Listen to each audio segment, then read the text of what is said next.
Hey there, welcome to the new year. Maybe you, as well as I, are thinking about your New Year's resolutions and what you want to do this year. So one of the things I decided I wanted to do this year is read more books. So at the moment I'm reading these two books. One is Crushing It by Gary Vaynerchuk and the other one is Grit by Angela Duckworth. So how do I get to read more books? So I thought I want to read 50 books this year, so it's about one a week. Now, I found an article on Inc., which I will link down below, which says that the average person reads about 200 to 400 words per minute, and a typical book is about 50,000 words. So if you want to read 50 books times, let's say, 50,000 words, that's 2.5 million words that you need to read. If you divide that by 400 words per minute, that brings you down to about 6,250 words, or 104 hours. Okay, let's round it up. Let's say you need to read 100 hours to do 50 books in a year.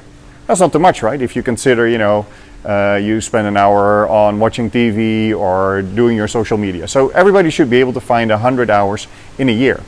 Now, then I thought, okay, I need some more tactics to go and make this work. So basically, these are my 3 tactics on how I'm going to do this. First thing is, I read more than one book at a time. And the reason for that is that if I get bored with Gary Vaynerchuk, which I've almost finished, so it's pretty nice, I can switch to the other book. So I'm reading 2 books at any time, so that if I get bored with one, or if I leave one at home or one in the car, then at least I have 2 books to read. And I like physical books, that's the other thing. E-books are good, and some people are really good at reading e-books. For me, it doesn't really work. I like physical books.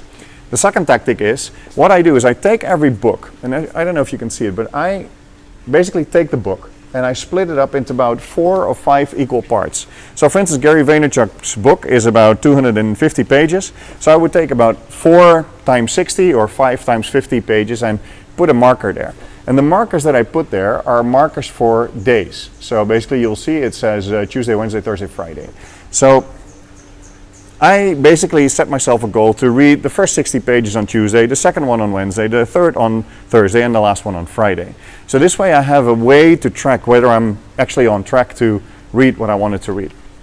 So divide it into 4 to 5 equal parts, usually it's about 60 pages. So you have a target for the week. Now, why do I do 5 and not 7 days for the week? Because 5 days gives me 2 other days to basically skip or miss or whatever. Things happen, so you might not be able to read every day of the week, but at least you'll be able to read 4 or 5 days a week. And then the last bit is that once I'm done reading, I'm putting these books in an empty bookshelf in my office, so that I can actually see, if I'm a couple of months in, I can see how many books I've read. And the other thing that I like is the books that I've read, I'm using for content on social media or on my training courses. So basically I do a lot of marking in the books and a lot of striping and a lot of indicating the bits and pieces that I like, so that if they're in my bookshelf and I go back to them, I can open them quickly up and see, okay, this was the interesting pieces, and use them for an article or piece of content. So that's it. Read more than one book at once, chop it into 5 pieces, read a piece every day, and put your empty books or the books that you've read on a bookshelf so you know what you're doing. Hope you like it. See you next time.